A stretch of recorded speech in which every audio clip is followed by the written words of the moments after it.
Salut à tous, j'espère que vous allez bien, que vous passez une très belle journée. Je suis bien évidemment, comme d'habitude, super heureuse de vous retrouver aujourd'hui sur la chaîne Booktube pour une nouvelle vidéo. Aujourd'hui, il fait un petit peu froid et un temps tout grisaillou dehors, donc je m'excuse par avance pour la luminosité. Mais c'était l'occasion parfaite, quand il pleut, quand il fait tout gris, pour faire une vidéo, se poser, cozy cocooning. Je me suis donc armée d'une bonne tasse de café bien chaude, d'un bon plaid, et je me suis dit que j'allais vous faire un mix point sur mes sagas en cours, coffee talk, tea talk, vidéo qui risque peut-être d'être assez longue, donc n'hésitez pas à vous joindre à moi avec un café, un thé, un chocolat chaud, un verre d'eau, du sirop, ce qui vous fait envie, ce qui vous fait plaisir. Aujourd'hui je voulais simplement me poser, faire le point un petit peu avec vous sur toutes les sagas que je lis en ce moment, puisque j'ai toujours ma règle de une saga terminée pour pouvoir en commencer une nouvelle, donc parfois de temps en temps j'aime bien faire le point comme ça, et je me suis dit que le faire en vidéo ça pourrait être bien sympa. Donc je vais pas m'étendre sur le résumé de chacune de ces sagas, puisque je vais quand même vous parler de 16 sagas. Oui, j'ai 16 sagas en cours et pour l'instant c'est un chiffre qui me convient assez bien. J'ai pas trop envie d'en avoir plus, tourner autour de 15-16 ça permet de varier un petit peu les plaisirs et ça me va comme ça. Donc comme je disais, je vais pas faire le résumé de chacune d'entre elles parce que sinon ce serait trop long, mais simplement vous dire pour l'instant combien de tomes sont parus, où est-ce que j'en suis, ce que je pense de la saga, est-ce que j'aime toujours autant. Donc on arrête de blablater et on commence sans plus tarder pour éviter que cette vidéo ne dure 2 heures. La première saga dont je voudrais vous parler, c'est la saga La Communauté du Sud de Charlène Harris. Je vous mettrai à chaque fois l'image de couverture du premier tome, je vais pas vous mettre les couvertures de chacun des tomes que j'ai lus, parce que je pense qu'au niveau du montage, ça va être plus simple pour moi comme ça. La saga qui a inspiré la série télé True Blood, je sais pas si vous connaissez, c'est une saga beat lead, donc avec des vampires, des loups-garous, tout un tas d'autres créatures.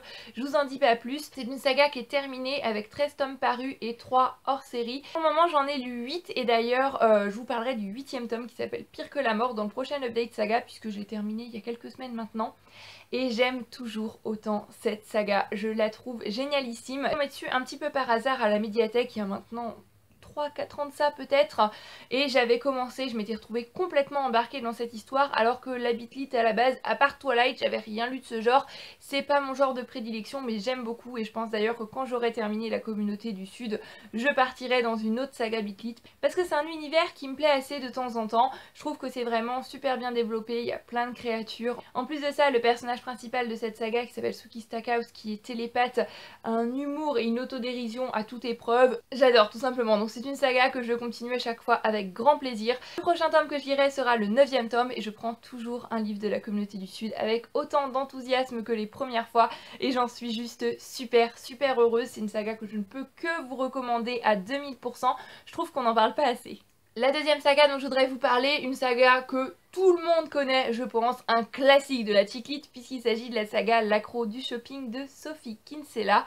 Pour le moment, il y a 8 tomes parus et un hors série, et j'ai lu 5 tomes, donc ça va, je trouve que je suis plutôt assez bien avancée, et c'est toujours un plaisir de retrouver Becky Bloomwood, accro du shopping, qui se trouve toujours un tas d'excuses, toutes plus improbables les unes que les autres, pour justifier ses achats complètement insensés par moments, et c'est les livres qui me font du bien. C'est un livre complètement feel good, des moments où je ris aux éclats.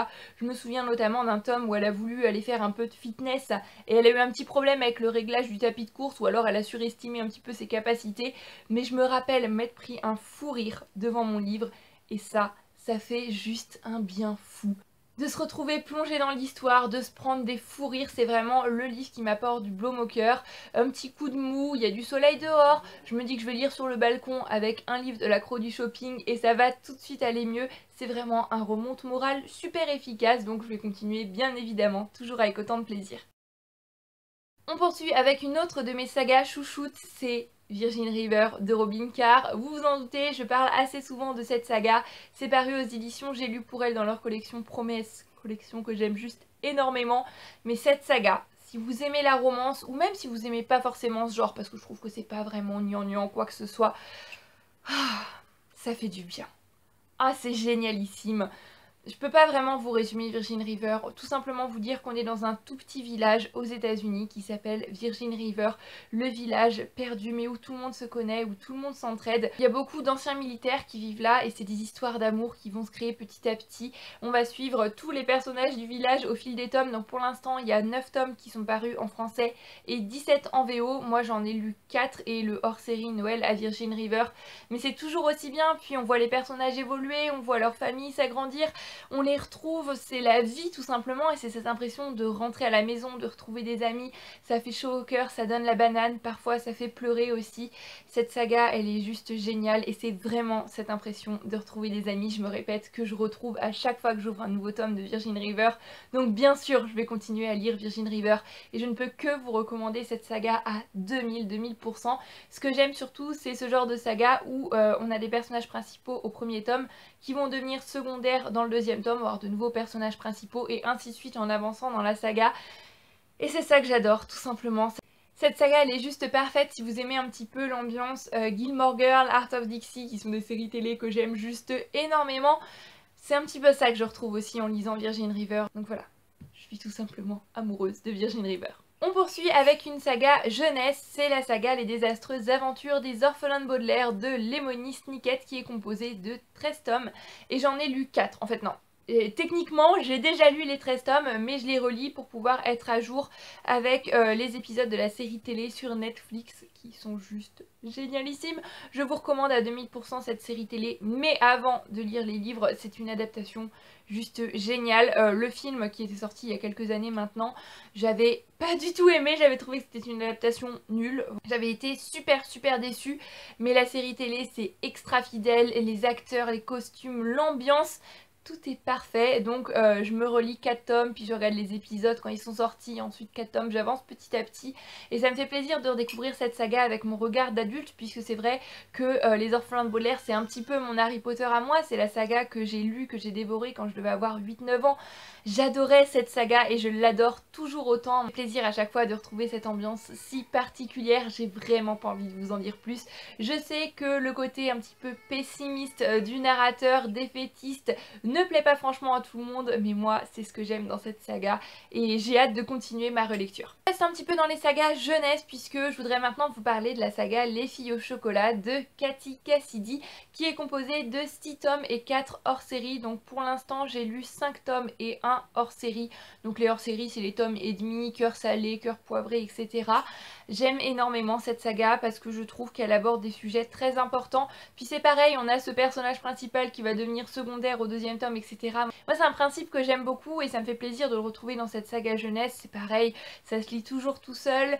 Après il y a des tomes que j'ai préférés à d'autres parce qu'il y a des sujets qui m'ont plus interpellée, qui m'ont plus intéressé que d'autres, mais ça c'est personnel. Malgré tout je trouve que c'est à chaque fois des sujets très importants, très intéressants, très bien amenés. Donc voilà, je continue la saga toujours avec autant de plaisir, même si j'en attends jamais quelque chose d'époustouflant, d'extraordinaire. Il n'empêche pas que je passe à chaque fois un très bon moment. Sur la bonne lancée, on continue sur les sagas jeunesse avec Malenfer de Cassandra O'Donnell, il me semble.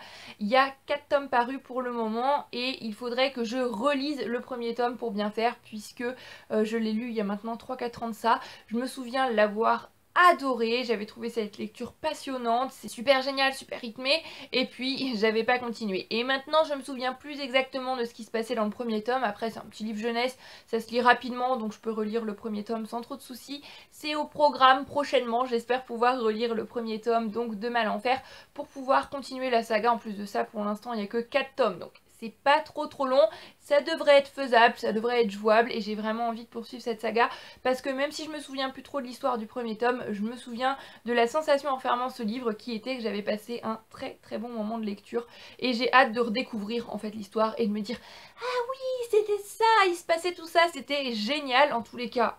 J'espère que je trouverai ça aussi génial maintenant que ça a été le cas il y a 2-3 ans, mais Malenfer ça fait partie de ces sagas dont il faudrait que je relise le premier tome.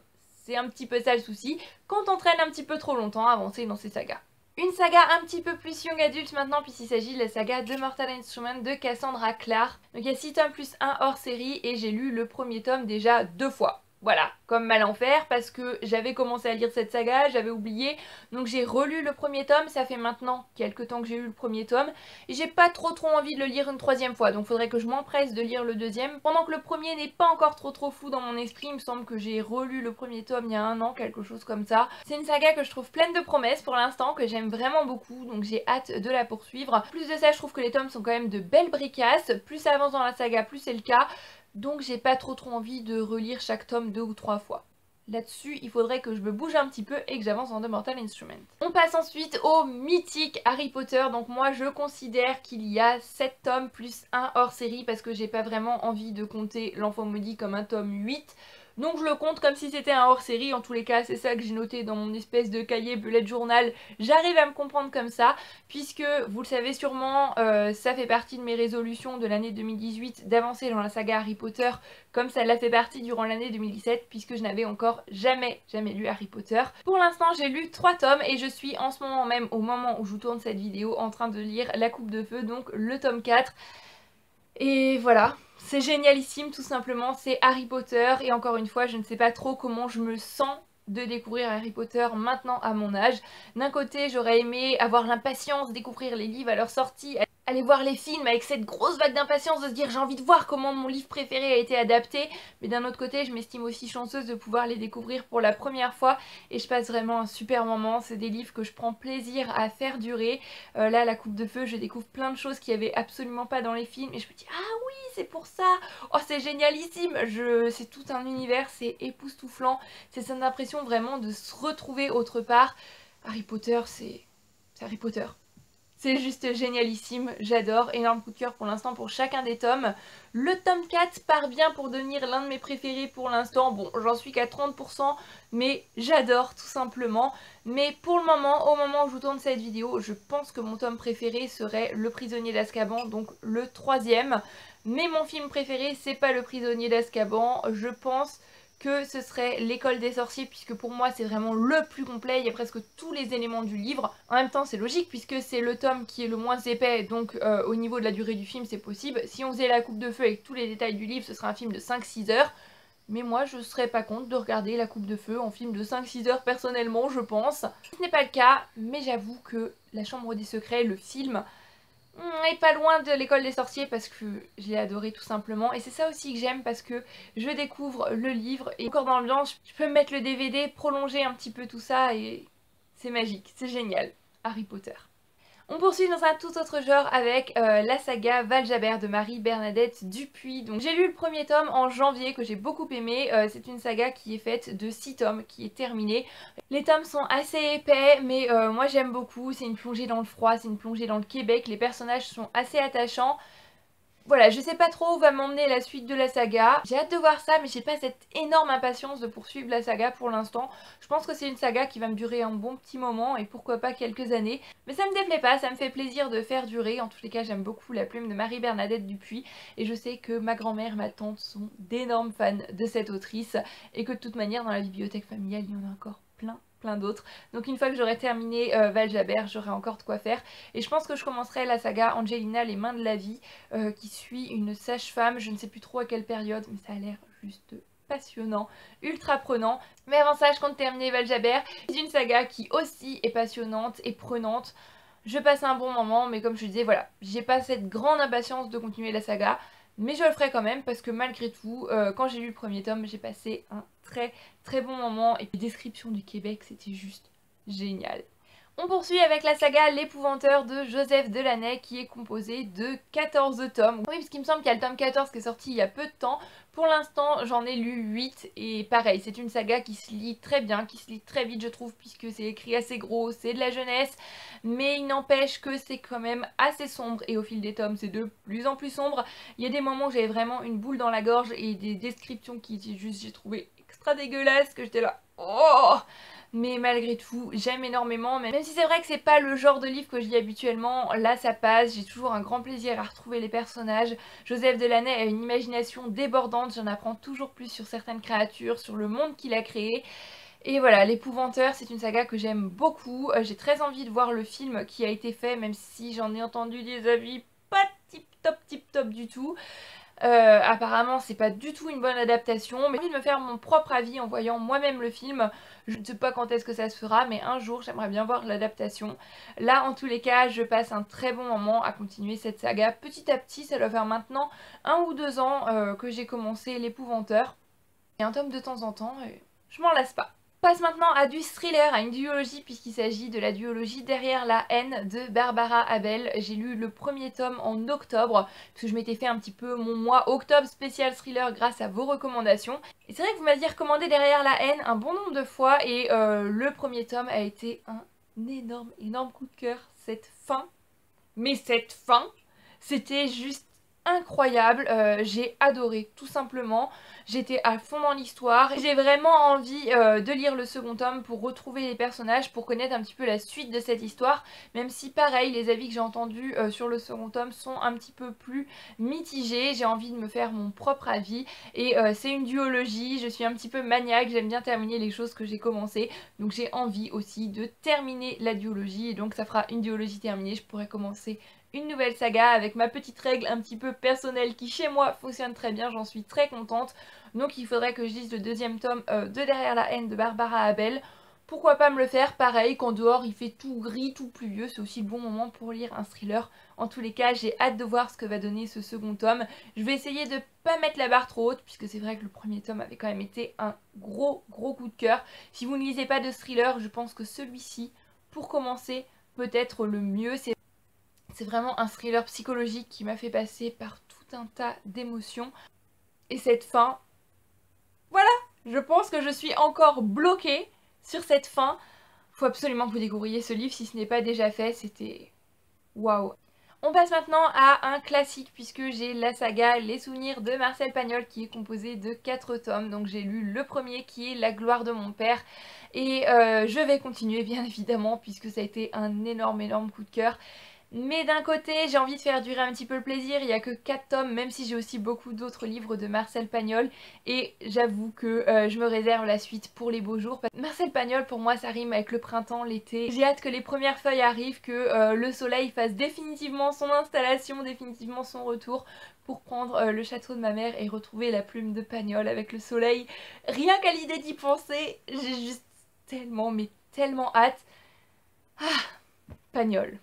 On passe maintenant à ce que je croyais être une duologie, donc c'était Avant toi de Jojo Moyes et ensuite il y avait Après toi que j'ai terminé il y a quelques temps, pareil je vous en reparle dans le prochain Update Saga. Et en fait c'est une trilogie puisqu'il y a le tome 3 Après tout qui va sortir le 18 avril il me semble.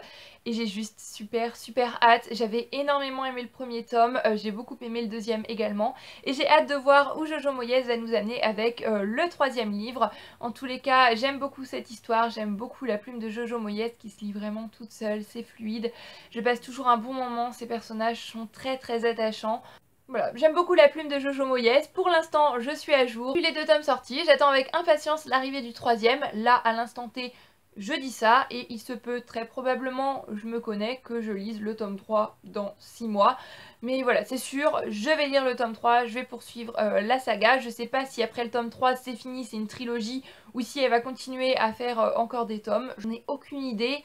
Mais si vous ne deviez lire qu'un des livres, puisque pour moi je pense qu'ils peuvent à peu près se lire indépendamment les uns des autres, en tous les cas je pense que lire le 2 sans avoir lu le 1 ou en connaissant juste les grandes lignes, ça doit être possible, mais le premier tome, je ne peux que vous le recommander. Il faudrait que je voie l'adaptation aussi également de Avant toi. Mais je pense que je suis pas prête psychologiquement. J'ai été mais tellement dévastée par la fin du premier livre. J'ai pleuré, mais j'avais les larmes qui coulaient. Et je me sens pas encore prête en fait à voir cette histoire à l'écran avec des acteurs. Mais ce jour viendra, peut-être prochainement, peut-être dans 6 mois, 1 an, je ne sais pas. Mais c'est dans mes projets un jour de voir l'adaptation du premier livre. Et comme je disais, si je ne peux vous en recommander qu'un, même si personnellement j'ai aussi beaucoup aimé Après toi, lisez au moins Avant toi parce que ce livre est magnifique, tout simplement. Les yeux jaunes des crocodiles de Catherine Pancol, donc c'est une trilogie et pour l'instant j'ai lu les 2 premiers tomes donc il me reste juste le dernier à lire. C'est une belle petite bricasse mais c'est une saga que j'aime beaucoup. Ça me fait plaisir de retrouver les personnages à chaque fois et pareil je me réserve cette petite brique pour les beaux jours, pour le soleil, pour lire sur le balcon, je ne sais pas. Mais voilà, j'ai envie de lire ce dernier tome au soleil. Je sais qu'il y a les Muchachas aussi après, mais moi je vais considérer ça un petit peu comme une autre trilogie à part, parce que pour moi c'est pas vraiment la suite des Yeux jaunes des crocodiles. On m'a dit qu'on retrouvait certains personnages mais que c'était pas la suite directe, donc je considère ça comme une trilogie à part. Quand j'aurai terminé Les Yeux jaunes des crocodiles, pour moi ce sera comme une saga terminée. J'ai hâte de la terminer, mais d'un autre côté j'ai pas trop envie parce que j'aime vraiment ces personnages, j'aime vraiment leur histoire et j'aime surtout énormément la plume de Catherine Pancol. À chaque fois je blinde mes livres de post-it parce que je trouve qu'il y a tellement de belles citations sur la vie, de belles réflexions, des choses vraiment quand je lis ces phrases je me dis mais c'est tellement bien dit et c'est tellement vrai que je mets un post-it et à la fin je retrouve mon livre avec une vingtaine de post-it. Mais ça me fait plaisir et vraiment j'aime beaucoup ces livres-là. D'ailleurs Catherine Pancol fait peut-être partie de ces autrices dont j'ai envie de lire tous les livres. Ça, je vous en dirai peut-être plus dans une prochaine vidéo, ces auteurs dont j'ai envie de lire tous les livres. Mais en tous les cas, une chose est sûre, j'aime vraiment beaucoup sa plume. Avant-dernière saga dont je voudrais vous parler, donc les deux dernières sagas, c'est des sagas dont il faut comme mal en faire que je relise le premier tome puisque ça fait un petit peu trop longtemps que je les ai lus. Et là, ça va peut-être en choquer certains parce que c'est une saga qui a fait juste énormément de bruit pendant beaucoup de temps, qui a été adaptée au cinéma. Divergente de Véronique Carotte. Oui, je sais, j'ai lu le premier tome que j'ai beaucoup aimé. C'est de la dystopie, c'est pareil, c'est pas un genre que je lis habituellement souvent, mais j'aime bien de temps en temps. Et je ne sais pas pourquoi, j'ai pas continué la saga, d'autant plus qu'apparemment la fin de la saga c'est quelque chose de énorme, un truc auquel on ne s'attend absolument pas. Je ne sais pas ce que c'est, merci de ne pas me spoiler, de ne rien me dire. Je sais que j'ai 50 wagons de retard, que je suis bien en retard là-dessus, mais vraiment cette année j'ai envie d'avoir lu la trilogie, plus le hors-série, je sais pas vraiment, le livre 4, je sais pas si c'est un hors-série ou si c'est la suite. Mais voilà, il faut absolument que j'ai lu Divergente et pour ça il faut que je relise le premier tome. Je me souviens à peu près de l'histoire mais j'ai vraiment envie que ce soit frais dans ma tête de me souvenir de tous les détails. Donc c'est prévu, je vais relire le premier tome de Divergente et avancer dans la saga, je l'espère cette année. Et pour terminer, une petite duologie, en tous les cas pour l'instant il n'y a que 2 tomes parus, je sais pas s'il y aura une suite ou non, c'est La pire mission de ma vie de Robin Benway. Donc j'ai lu le premier tome, pareil, que j'avais beaucoup aimé, et je n'ai pas lu la suite. Voilà. Soit parce que c'était jamais disponible à la médiathèque, soit parce que finalement j'en avais plus envie au moment où il était disponible. Et il faut maintenant que je relise le premier tome, mais j'avais bien aimé, c'était un petit peu, je trouvais, chick lit, il y avait de l'espionnage, il y avait de l'action. Je me souviens seulement de ça. Je me souviens plus de l'histoire en elle-même, donc il faut absolument que je relise le premier tome. Que je lise ensuite le deuxième, en plus de ça c'est qu'une duologie. Les tomes sont pas des pavasses non plus, donc ça devrait être jouable, ça devrait vraiment se faire. Pareil, j'aimerais beaucoup terminer cette duologie cette année. Voilà, j'en ai terminé pour cette petite vidéo qui finalement n'est pas si petite que ça à ce que je vois au timing. Peut-être qu'après le montage elle sera pas si longue, j'en sais rien pour le moment. J'espère qu'elle vous aura plu, n'hésitez pas à me dire vous aussi quelles sont les sagas que vous lisez en ce moment. C'est vrai que ça fait peut-être un petit peu beaucoup, mais comme je le dis au début de la vidéo, 16 pour moi, c'est un bon chiffre, ça me permet de varier un petit peu selon ce que j'ai envie, de la romance, de la chick lit, de la beat lit. C'est des sagas que j'aime toutes beaucoup et j'ai hâte bien sûr d'avancer dans chacune d'entre elles. Je suis contente d'avoir fait ce petit point saga aujourd'hui. En attendant la prochaine vidéo, comme d'habitude, je vous fais à tous plein de bisous. Je vous souhaite bien évidemment de très belles lectures. Prenez grand soin de vous et à bientôt sur la chaîne Booktube pour une nouvelle vidéo. Bye bye!